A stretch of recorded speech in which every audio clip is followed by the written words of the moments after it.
Et pour analyser, mieux comprendre cette influence turque, on accueille sur le plateau du 23h Jean-François Colosimo. Bonsoir monsieur. Bonsoir. Vous êtes historien, éditeur, grand connaisseur de la Turquie. Vous signez un livre, un essai absolument passionnant et même percutant, Le sabre et le turban, jusqu'où ira la Turquie, aux éditions du Cerf. Et puis, avec vous, nous accueillons monsieur Germain. Jean-Marc Germain, pardon. Trop d'invités dans le 23h, j'en perds les prénoms. Vous rentrez tout juste du Haut-Karabakh, vous étiez là-bas avec Olivier Faure, vous êtes le monsieur question internationale du Parti socialiste. Je me tourne d'abord vers vous pour le témoignage. Quand on va là-bas, est-ce qu'on voit, est-ce qu'on ressent cette marque turque, cette puissance turque, cette influence turque au sortir du conflit qui vient de ravager la région? On voit surtout des morts, des jeunes de 18, 19, 21 ans, des centaines, des milliers de morts au cimetière militaire de Erevan, qui est la première étape. Et puis, on a des témoignages absolument effroyables. Cette guerre a été une boucherie. On dit d'ailleurs que c'est des soldats, mais vous savez, dans le Haut-Karabakh, c'est des appelés du contingent. Je le disais, des jeunes. Et puis ensuite, c'est des femmes et des hommes comme vous et comme moi qui, le 27 septembre, à qui on a dit qu'il faut aller au front. Et dans les heures qui ont suivi, les batteries aériennes arméniennes ont été détruites et ces femmes et ces hommes ont été tués dans leurs camions de transport. Et donc c'est une guerre où on a cherché à tuer des vies avant même de conquérir des territoires. Et ça, il faut le dire, c'est pas simplement de la géostratégie, c'est pas des alliances, c'est l'Azerbaïdjan, parce que l'agresseur, c'est l'Azerbaïdjan, avec le soutien des Turcs et la démonstration, au fond, de victoire commune avec la présence d'Erdogan à Bakou le montre, mais aussi avec des armes de guerre. On a rencontré des chirurgiens qui nous ont montré des photos de femmes et d'hommes estropiés. On parle de plus de 10 000 personnes estropiées, en plus des 5 000 morts. On nous a montré aussi des traces de brûlés qui sont manifestement des bombes au phosphore. On en a parlé on nous hier, a montré et 23h. on a vu sur le terrain, on est allé dans des endroits, notamment à Martouni, où 80% des habitations sont détruites, où des bombes à sous-munitions qui sont illégales ont été utilisées. Donc nous, ce que nous demandons de retour de ce voyage, c'est bien sûr de porter une assistance humanitaire urgente, de libérer les prisonniers de guerre, 130 prisonniers, nous dit-on, qui sont exposés en dépit de toutes les lois de la guerre, qui ne sont pas respectées, qui sont humiliés, des cadavres qui sont décapités. Parlons de parler de ça, mais quand on revient du Haut-Karabakh, c'est ce à quoi on pense, et donc il faut de toute urgence qu'il y ait une enquête internationale. Ce que nous a dit le président du Haut-Karabakh, c'est qu'il a servi de terrain d'expérimentation pour ces nouvelles guerres qui sont des boucheries humaines. Et puis, il faut aussi que ce territoire ait une protection internationale. Et c'est pour ça que nous avons, nous, Parti socialiste, demandé la reconnaissance par la France de l'État de Jean-Yves Le l'Artsakh. Drian, pour l'instant, Et que de l'Assemblée nationale et le Sénat ont voté des résolutions en ce sens. Ce n'est pas simplement une question d'honneur, pardon, je termine là-dessus, mais c'est obtenir la protection internationale que de faire partie du concert des nations. Jean-François Colosimo, ce que décrit Jean-Marc Germain, c'est ce que vous racontez dans votre livre. Est-ce que ça me semble malheureusement la terrible vérité, mais ce que vous dites, je tiens monsieur... à féliciter nos élus et nos politiques d'aller au Karabakh. Il faut dire que malheureusement, il n'y a que, je pense, à travers le monde. Il faut le dire, alors pour le coup, là, c'est l'honneur de la France, n'est-ce pas?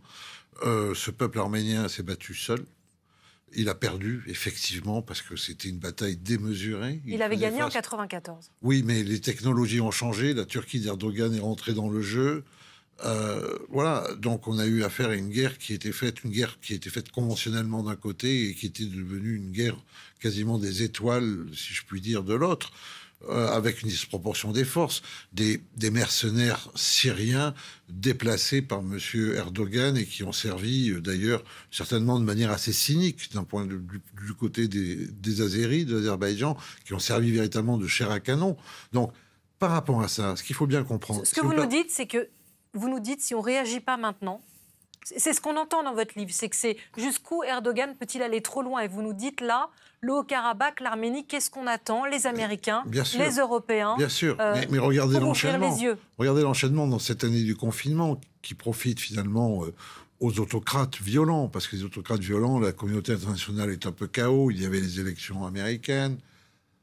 Regardez l'enchaînement. Où est-ce qu'il n'a pas été? Il est en Syrie, il est en Irak, il est partout. Il est dans la mer Égée, il est en Libye. On sait par rapport à la constellation de l'Empire ottoman que demain, il pourra agiter au cœur de l'Europe le Kosovo, la Macédoine, l'Albanie. Il veut aller jusqu'aux Ouïghours de Chine qui sont réellement persécutés. Ils sont dans l'OTAN. Oui, mais ils jouent cavalier seul. En même temps, je veux dire juste un mot sur les Arméniens. Les Arméniens, c'est comme les Juifs. C'est à la fois... Être arménien, c'est à la fois... Je ne le suis pas, donc je peux en parler librement. C'est à la fois un peuple, une histoire, une terre, une foi, une langue, une religion et une catastrophe. N'est-ce pas? Donc, la Shoah d'un côté, le génocide de 1915 de l'autre. Le génocide de 1915 fait que nous sommes questionnés dans notre humanité lorsque nous laissons les Arméniens être soumis à la barbarie, parce que pas deux fois, quoi. Voilà. Les discours, évidemment, il n'y avait pas de projet génocidaire, mais il y avait des discours génocidaires en Ankara. Il y en avait à Bakou. Vous voyez, quand le président Aliyev dit « nous avons chassé ces chiens », n'est-ce pas? Comment on peut en être encore là?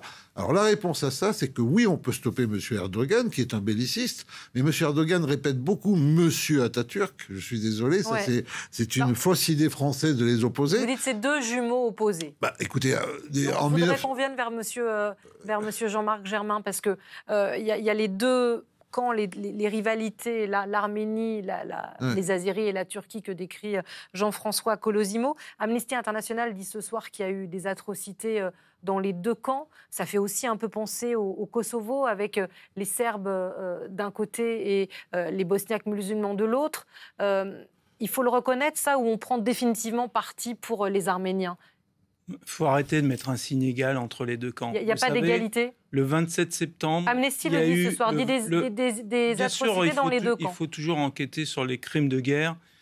Et l'Arménie a demandé au Conseil de l'Europe, via l'Ombudsman qui est chargé des droits de l'homme, qu'il y ait une enquête internationale qui soit menée. Mais il faut arrêter de mettre un signe égal entre les deux. Il y a eu une attaque coordonnée sur 2000 km de ligne de front par l'Azerbaïdjan, menée et soutenue par la Turquie, et avec des armements internationaux et notamment des drones qui ont été expérimentés sur des femmes, sur des hommes, sur des jeunes hommes. Et donc c'est en disant au fond qu'il y a des belligérants dont les responsabilités seraient égales qu'on conduit à ça. Ça a été très bien dit. Les Arméniens ont été victimes d'un génocide. La Cour européenne des droits de l'homme, en 2020, a reconnu que les Arméniens ne pouvaient pas vivre sans risquer d'être massacrés sur le territoire de l'Azerbaïdjan. Donc il faut arrêter avec ça. Il faut dire les choses, et il faut dire qu'il y a des crimes de guerre atroces qui ont été commis, et que cette manifestation aujourd'hui à Bakou est insupportable. Et que donc les nations, l'Europe, derrière la France qui a réagi avec le président Macron, mais qui s'est trouvé bien seul à dénoncer la participation de Erdogan. Et d'ailleurs, moi, je n'ai pas l'habitude de défendre la présence russe, mais parliez de notre voyage. Les soldats russes sont présents comme des casques bleus.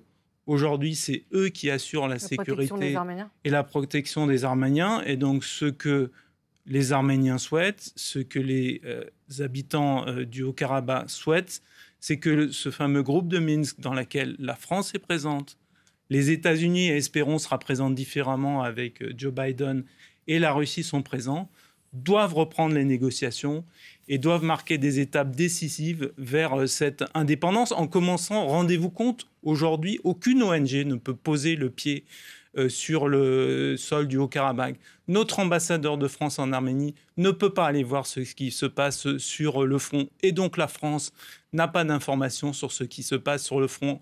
Elle a des informations via des parlementaires ou via des femmes et des hommes qui vont sur le terrain. Et ça, c'est pas normal. Et dans ce groupe-là de négociation, on doit pouvoir dire on va reconstruire ce territoire, on va aider ces femmes et ces hommes qui sont estropiés. Notamment, nous, on a le projet d'aider à la mise en place de prothèses et d'hôpitaux qu'il va falloir installer. Et donc, ces étapes, elles doivent se faire à minima dans ce groupe de Minsk et dans l'idéal au plan européen et à l'ONU. Jean-François Colosimo, le Bakou, vous dites dans votre livre, et Erdogan le reprend, un même pays, deux nations, c'est quoi? C'est l'alliance sans complexe? Oui, c'est la perception, en tout cas, qu'ont Ankara et Bakou, parce que, vous voyez, d'ailleurs, ça dépasse le cadre religieux, puisque les Turcs sont des sunnites, les Azéris sont des chiites, mais ils sont turcophones. Et en fait, tout ce qui s'est passé dans l'histoire turque depuis un siècle, c'est tout ce problème de toujours d'inversion entre nation, religion, religion, nation.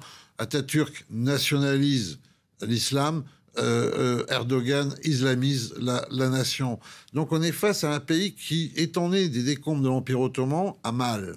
Et se cherche avec un peuple extraordinaire, avec des intellectuels extraordinaires, des artistes extraordinaires. Ne soyons pas manichéens, n'essayons pas. Mais il y a un problème. Dans ce problème aujourd'hui, M. Erdogan, effectivement, se projette dans l'espace pan-turc, dans l'espace pan-ottoman, dans l'espace pan-islamiste.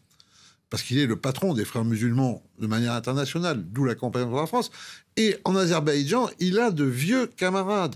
Il a de vieux camarades parce que le génocide des Arméniens se fait en 1915 dans la Turquie actuelle, mais se poursuit dans ce qui est aujourd'hui l'Azerbaïdjan en 1918. Et c'est toujours la même histoire, un siècle plus tard. Ces Arméniens gênent la jonction des peuples turcs. Ceux qui sont en Ouzbékistan, ceux qui sont au Kirghizistan. Merci Jean-François Colosimo. Voilà. Et donc... un siècle plus tard, on n'a rien réglé. Merci beaucoup, je vous en prie, c'est passionnant et je vous comprends. On renvoie sur votre livre, Le sabre et le turban, jusqu'où ira la Turquie. Merci Jean-Marc Germain d'être venu témoigner de votre sincérité, monsieur, de votre authenticité. Et on espère que pour les survivants, que votre message soit entendu sur le Haut-Karabakh. Et puis qu'on arrête de vouloir éliminer ce territoire de surface de la Terre, parce qu'on a parlé de la suppression des signes religieux.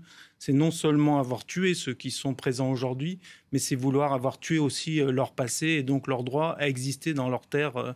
Et donc vraiment, merci aussi de nous avoir reçus pour en parler, parce qu'il faut en parler. Merci beaucoup.